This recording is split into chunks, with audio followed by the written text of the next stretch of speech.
Clear your desk by the end of the day, Holly. Human Resources will handle the exit paperwork. The words on my computer screen blurred as I read them again. After 5 years of dedicated service to Summit Edge Logistics, all I got was a cold, impersonal email. 3 days. That's all I had taken to bury my father. 3 days of approved bereavement leave. We need people who prioritize their work, the email continued, as if attending my father's funeral was an optional social event I had chosen over filing quarterly reports. I sat back in my chair, the leather squeaking in the silence of the early morning. The Boise office was still mostly empty, the sky outside just beginning to brighten with dawn. I had come in early, eager to catch up on work after my brief absence. My name is Holly Peterson, and until approximately 2 minutes ago, I was the regional team lead of the highest performing division at Summit Edge Logistics. At 34, I had built not just a career, but a team that felt like family. We celebrated birthdays together, supported each other through difficult times, and pushed one another to excel professionally. I looked around at my workspace, the small cactus my team had gifted me last Christmas, the framed photo of us all at the company retreat, the handwritten thank you notes from team members I had mentored. 5 years of my life condensed into a few personal items that would fit in a cardboard box. The termination notice attached to the email was signed by Dan Weaver, my direct supervisor who had personally approved my bereavement leave just last week.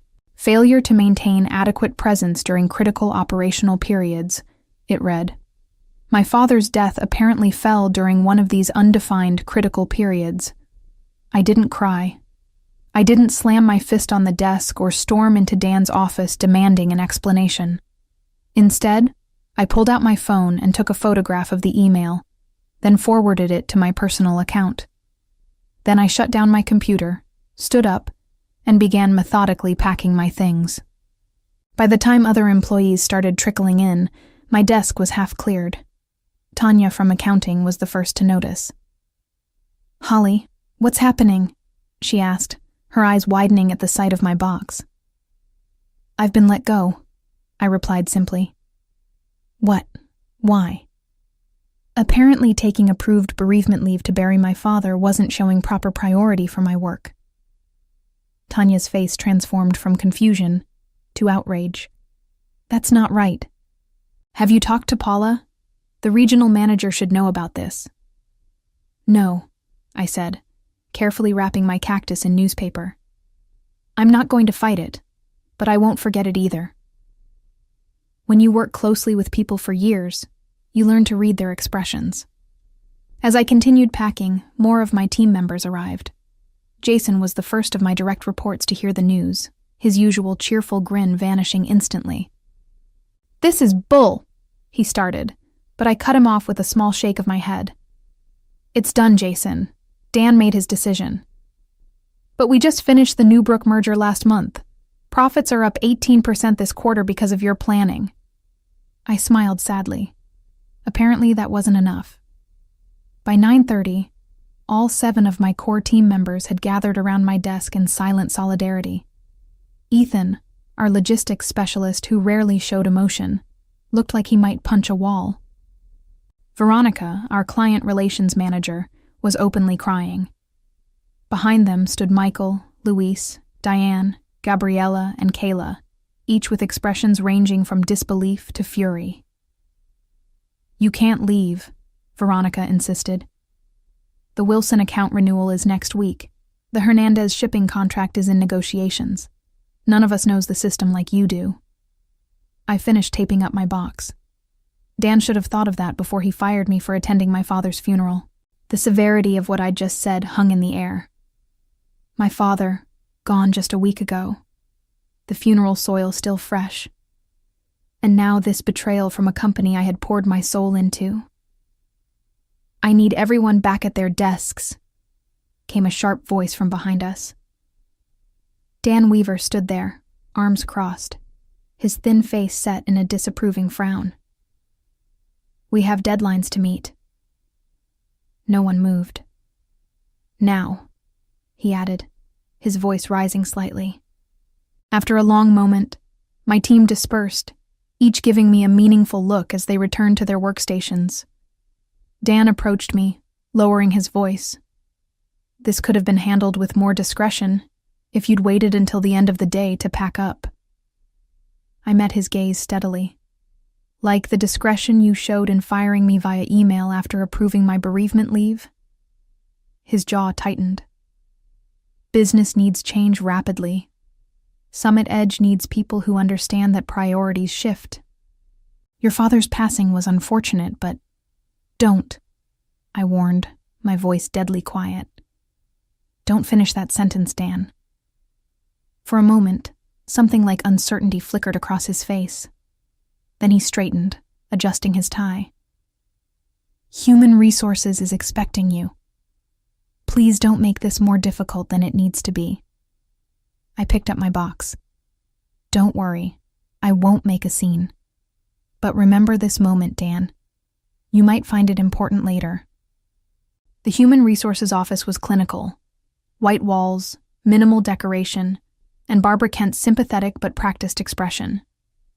She was new to the company, having joined just 6 months ago, and I could see she was uncomfortable with the situation.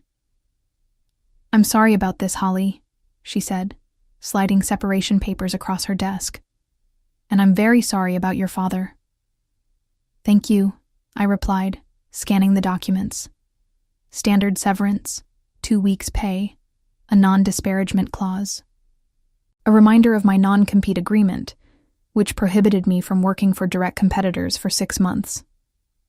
"Is there anything I should know about why this happened?" Barbara asked cautiously. "This seems abrupt." I debated how much to share, then decided on the truth. I pulled out my phone and showed her the email. 3 days of approved bereavement leave, and I'm fired for not prioritizing work. Barbara's professional demeanor slipped, her eyes widening. "This is the actual termination notice? Just an email? No performance improvement plan? No documented warnings?" "No, nothing." She frowned, making a note on her legal pad. "I need to verify some things with the legal department. Would you excuse me for a moment?" While Barbara stepped out, I gazed through the window. From this floor, I could see the Boise River winding through the city. My father had loved fishing that river. He'd taught me patience there, standing in waders as the current rushed past our knees. "The river moves, Holly girl," he'd say, "but the rocks stay steady. Be like the rocks." Barbara returned 20 minutes later, her expression carefully neutral, but her tight smile told me everything. Nothing would change. "Unfortunately, Idaho is an at-will employment state," she began. "The company is within its rights to—" "I understand," I interrupted, signing the documents without further argument. "Summit Edge can do whatever it wants, just like I can." She hesitated, then lowered her voice. "Off the record. This isn't right. If you wanted to pursue action—" "I don't," I said firmly. "But thank you." As I walked through the main office toward the exit, I felt eyes following me. My team watched silently, their faces somber. I gave them a small smile, my last act as their leader. Outside, the September air was surprisingly warm. I placed my box in the trunk of my car and sat in the driver's seat, allowing myself a moment to process everything. My phone chimed with a text message, then another, and another. "Jason, this is wrong. What can we do?" "Veronica, are you okay? Can we meet up later?" "Ethan, Dan's a spineless jerk. The team is furious." More messages poured in, expressions of outrage, support, loyalty. These people weren't just colleagues. They were my professional family. I started my car, a plan already forming in my mind. I wouldn't fight Summit Edge directly. I wouldn't sue, though I probably had grounds. No, I would be strategic, patient, like my father taught me. The rocks stay steady while the river rushes past. My phone rang. It was Hank Fleming, the CEO of Vertex Transport Systems, Summit Edge's biggest competitor. We'd met at an industry conference last year and kept in touch. He'd been trying to recruit me for months. It was time to return his call. The Vertex Transport Systems office was everything Summit Edge wasn't. Open concept, collaborative workspaces, and large windows framing the Boise skyline. Hank Fleming, a burly man with a silver beard and keen eyes, welcomed me with a firm handshake. "I've been hoping you'd call," he said, guiding me to a conference room. Though, I admit, I didn't expect it would be under these circumstances. Word traveled fast in our industry. Hank already knew about my termination, though not the details. I filled him in as we sat down, showing him Dan's email. "That's not just bad management," Hank said, frowning. "That's inhumane. Bereavement leave exists for a reason." "Summit Edge has always valued profits over people," I replied. "I just never thought I'd be on the receiving end." Hank leaned forward. "I'll be blunt, Holly. I want you on my team. Vertex is expanding our Pacific Northwest operations, and we need someone with your expertise. The division director position is yours if you want it." My heart skipped. Division director, a significant step up from my role at Summit Edge. More responsibility, more authority, better pay. "What about my non-compete?" I asked. Hank smiled. "Our legal team has reviewed it. It's overly broad and likely unenforceable. Plus, we'd cover any legal expenses if Summit Edge tried to enforce it." "I'd need to think about it," I said carefully. "Of course," Hank replied. "Take the weekend. We can talk specifics on Monday." That evening, I met Veronica and Jason at Riverfront Brewing, a small pub away from downtown where we wouldn't likely run into other Summit Edge employees. They arrived together, their expressions a mix of anger and concern. "How are you holding up?" Veronica asked, sliding into the booth. "I'm all right," I assured them. "It's been a challenging couple of weeks, but I'll land on my feet." Jason snorted. "Dan's a fool. The office is in chaos already. Nobody knows where the Henderson proposal files are stored, and the system access you had hasn't been transferred to anyone else." "That sounds like a Dan problem," I replied, taking a sip of my water. Veronica leaned forward. "It's more than that. Everyone's talking, not just our team. People are furious about how you were treated." I hadn't expected that. "Really?"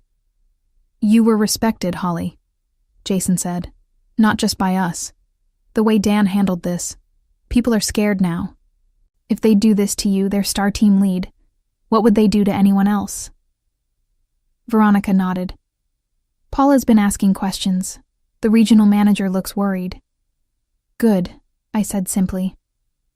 As we talked, more texts arrived from other team members. Similar stories of disorganization, frustration, and anger at management. Summit Edge was feeling my absence already. "What will you do now?" Jason asked. I hesitated. "I've had an offer from Vertex." Their eyes widened. "But my non-compete—" "Those aren't always enforceable," Veronica said quickly. She worked with contracts daily and knew the legalities, especially if they fired you without cause. That's what Vertex's legal team said, but it's still a risk. Jason's phone buzzed. He checked it and frowned. "Dan's calling an emergency meeting tomorrow morning. Saturday. He's never done that before." "The Wilson account review is due Monday," Veronica explained to me.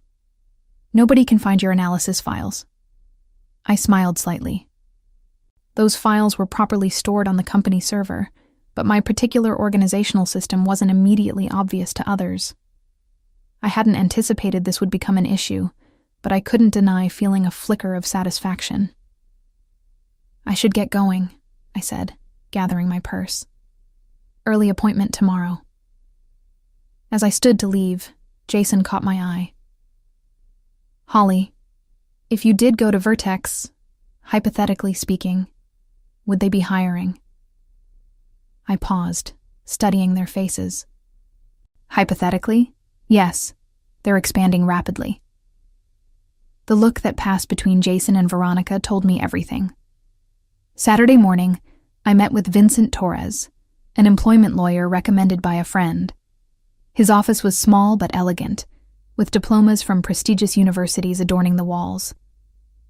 I explained my situation, showing him the email and termination notice.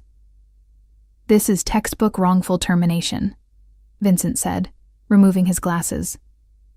Firing someone for taking approved bereavement leave could be argued as both a breach of contract and a violation of good faith. "I'm not interested in suing," I clarified. "I just want to understand my options regarding my non-compete agreement." Vincent reviewed the document carefully. "This is overly restrictive. 6 months prohibition on working for competitors within a 300-mile radius? That's essentially telling you to leave the industry or relocate." "Is it enforceable?" I asked. "In Idaho? It's questionable, especially given the circumstances of your termination. Courts typically won't enforce non-competes when the employer acts in bad faith." He leaned back in his chair. "What's your plan, Holly?" "Vertex Transport Systems has offered me a position. Better title, better pay." Vincent nodded. "Summit Edge would have to prove that you're causing them actual harm by working there. Given that they terminated you, that's a difficult argument to make." He scribbled some notes. "I'd say proceed with caution, but don't let this non-compete prevent you from earning a living." Over the weekend, my phone continued buzzing with messages from my former team. The emergency Saturday meeting had apparently been tense. Dan was pressuring everyone to take on additional responsibilities to cover my absence, with no extra compensation. The Wilson account files had been located, but nobody fully understood my analysis methodology. By Sunday evening, I had made my decision. Monday morning, I called Hank Fleming. "I accept your offer," I told him, "but I have one condition." "Name it," Hank replied. "I want to build my own team. If my former colleagues from Summit Edge apply to Vertex, I want them to receive fair consideration." "Absolutely," Hank agreed. "If they're half as talented as you, we'd be lucky to have them." That afternoon, I signed my contract with Vertex, Division Director of Pacific Northwest Operations. The salary was 40% higher than what I'd been making at Summit Edge, with better benefits and a sign-on bonus. As I left Vertex's offices, I checked my phone to find 7 new messages, one from each core member of my former team.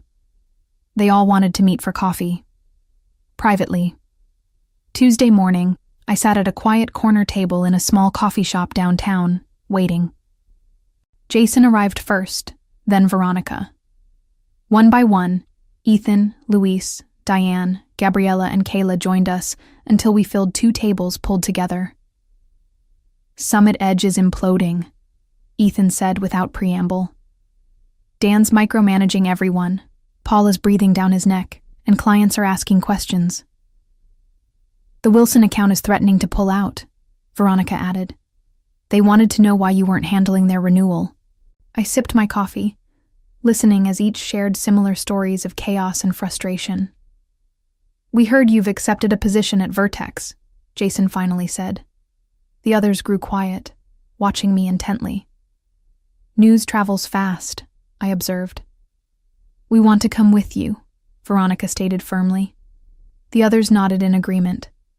I studied their faces. "You all have good positions at Summit Edge, secure jobs. Are you sure you want to risk that?" "What security?" Luis asked bitterly. "If they'd fire you for attending your father's funeral, none of us are safe." "Vertex is hiring," I said carefully. "I can't promise anything, but I can refer you. Each of you would need to apply formally." "We already have," Gabriella revealed, pulling out printed copies of confirmation emails. "All 7 of us. Yesterday." I couldn't hide my surprise. "You applied before talking to me?" "We trust you, Holly," Kayla said simply. "Where you go, we go." I felt a surge of emotion, gratitude mixed with vindication. Let me make some calls. The following Monday, my phone rang at 7:30 a.m.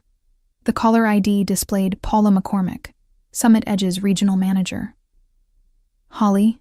Paula's voice had a forced calmness. We need to talk. Good morning, Paula, I replied, keeping my tone neutral. What can I do for you? I've just received 7 resignation letters, all from your former team, all effective immediately. There was a pause. Care to explain? I took a slow breath. I'm not sure what explanation you're looking for. I don't work for Summit Edge anymore. They're all going to Vertex, where you just started as division director. Her voice hardened. This doesn't look coincidental. People make career choices for various reasons, Paula. Perhaps you should ask Dan why your top-performing team is leaving en masse. This is about your termination, isn't it? She sounded resigned now. I've reviewed the situation. Dan didn't consult me before letting you go. I would never have approved it. That's between you and Dan, I replied. Though I'm curious why Summit Edge's regional manager wasn't involved in terminating a team lead. Paula sighed. Dan claimed it was an urgent performance issue that couldn't wait for my return from the Seattle conference. I trusted his judgment. Clearly that was a mistake. I said nothing, letting the silence grow uncomfortable. Look, Holly, Paula finally continued. I'm prepared to offer you your position back, with a 10% raise and a formal apology. We need your expertise. The Wilson account is threatening to walk. I appreciate the offer, Paula, but I've accepted a position elsewhere. We'll match whatever they're paying, plus 15%. It's not about the money. Then what would it take? There was desperation in her voice now. 7 key employees walking out simultaneously is devastating. The operational knowledge alone. It would take time travel, I interrupted. Going back to when my father died, and Summit Edge showing basic human decency instead of punishing me for grieving. The line went quiet. I need to go, Paula. I start my new position today, and I don't want to be late. Your non-compete, she began. Feel free to have your legal team contact mine, I replied evenly. Though they might want to review the circumstances of my termination first. After hanging up, I drove to Vertex's offices, arriving early to prepare for the day. Hank met me in the lobby, beaming. We're considering all 7 of your former colleagues, he said. Their qualifications are impressive. Interviews start Wednesday. Thank you for giving them a fair chance, I replied. Fair chance? Holly, they're top talent. Summit Edge's mistake is our gain. 2 days later, I received another call, this time from Barbara Kent in Human Resources at Summit Edge. I shouldn't be telling you this, she said quietly, but Dan Weaver has been placed on administrative leave pending review. Paula's launching an investigation into management practices, particularly around bereavement and time-off policies. That's good to hear, I said genuinely. The board of directors is involved now, Barbara continued. Losing an entire specialized team to a competitor has triggered alarm bells. They're reviewing all terminations from the past year. By Friday, all 7 of my former team members had received and accepted offers from Vertex. We met for dinner to celebrate, raising glasses in a toast. To new beginnings, Veronica said. And to Holly, Jason added, who taught us what real leadership looks like. The following week, I received a formal letter from Summit Edge, acknowledging my wrongful termination and offering a settlement to avoid litigation. I accepted it, not for the money, but for the official admission that they had been wrong. That same day, the Wilson account signed with Vertex, bringing their business to us after learning that their preferred team now worked under my direction. The river had moved, but we had remained steady, like rocks, just as my father had taught me. 3 months later, I stood at the front of Vertex's largest conference room, presenting our quarterly results to the executive team. The numbers spoke for themselves: 30% growth in our division, 4 major client acquisitions, 3 of them former Summit Edge accounts, and operational efficiency improvements that had reduced costs by 22%. Exceptional work, Holly, Hank said when I finished. You and your team have exceeded every projection. I smiled. My team deserves the credit. They've been remarkable. After the meeting, I returned to my office to find my 7 core team members waiting with a cake. "What's this for?" I asked. "It's been exactly 3 months since we all jumped ship together," Jason explained. "We're celebrating our Independence Day." I laughed. "You're all ridiculous." "But happy," Veronica added. "Seriously, Holly, everyone's thriving here." It was true. Each team member had grown professionally in their new roles at Vertex.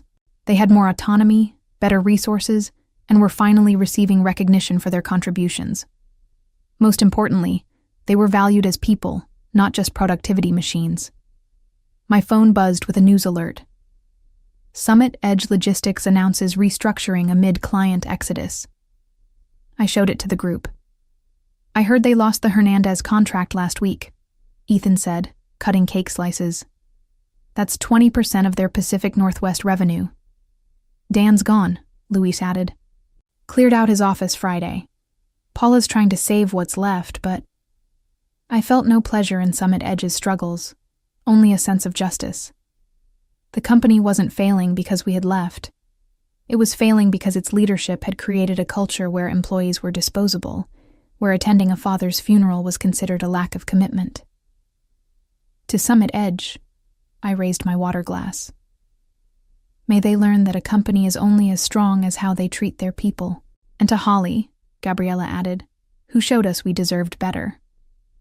6 months after joining Vertex, I received an unexpected lunch invitation from Paula McCormick. She'd left Summit Edge and joined a management consulting firm specializing in organizational culture. We met at a quiet restaurant overlooking the Boise River. Paula looked different, more relaxed. The perpetual stress lines around her eyes softened. "Thank you for meeting me," she began. I wanted to apologize properly for what happened.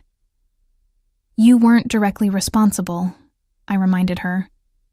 "No, but I created the environment that made it possible."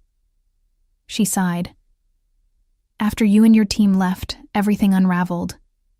The board brought in external consultants to evaluate what went wrong. The report wasn't flattering to any of us in leadership." I nodded, waiting for her to continue. "Summit Edge is being acquired by Meridian Shipping," Paula revealed, "at a fraction of its previous valuation. They're basically buying the client list and physical assets." The news didn't surprise me. Summit Edge had been hemorrhaging clients and talent for months. "What about Dan?" I asked. "Still unemployed, last I heard. His reputation in the industry..." She trailed off. "Let's just say your story has circulated widely." I hadn't spread the details of my termination, but I hadn't hidden them either. When asked why I'd left Summit Edge, I told the simple truth.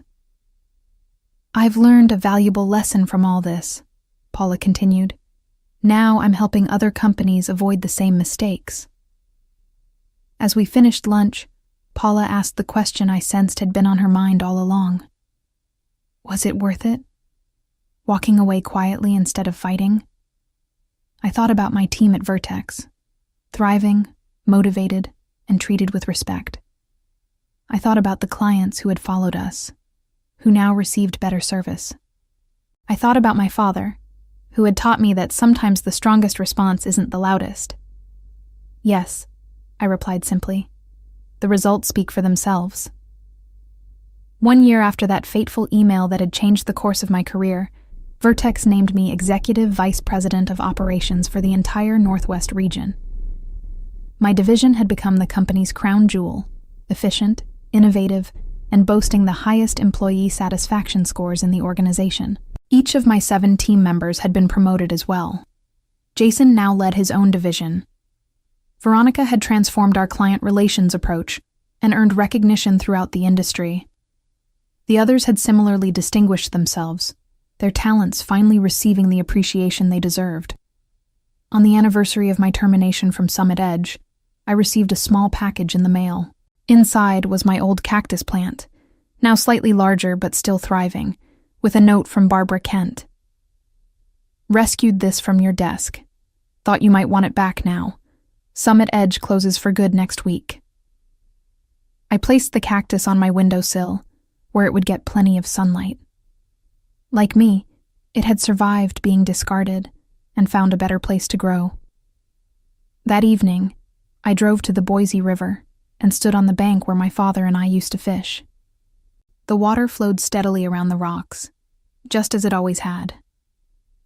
I thought about how a single moment, a cold email terminating my employment, had ultimately led to greater success and happiness, not just for me, but for everyone who had followed me. "You were right, Dad," I whispered to the river. "Sometimes you need to stay steady and let the current do its work." As I looked back on my journey from terminated team lead to executive vice president, I realized my revenge hadn't been in destroying Summit Edge. My revenge had been in building something better. A workplace where bereavement leave wasn't viewed as a lack of commitment, where people were valued beyond their productivity metrics, where leadership meant empowering others rather than controlling them. The greatest revenge wasn't in tearing down what had hurt me, but in creating something that made the old system obsolete. My father would have been proud of that. Looking toward the future, I felt nothing but gratitude for the path that had brought me here, even the painful parts. Sometimes the worst moments lead to the best outcomes, if you remain as steady as the rocks while the river of change rushes past.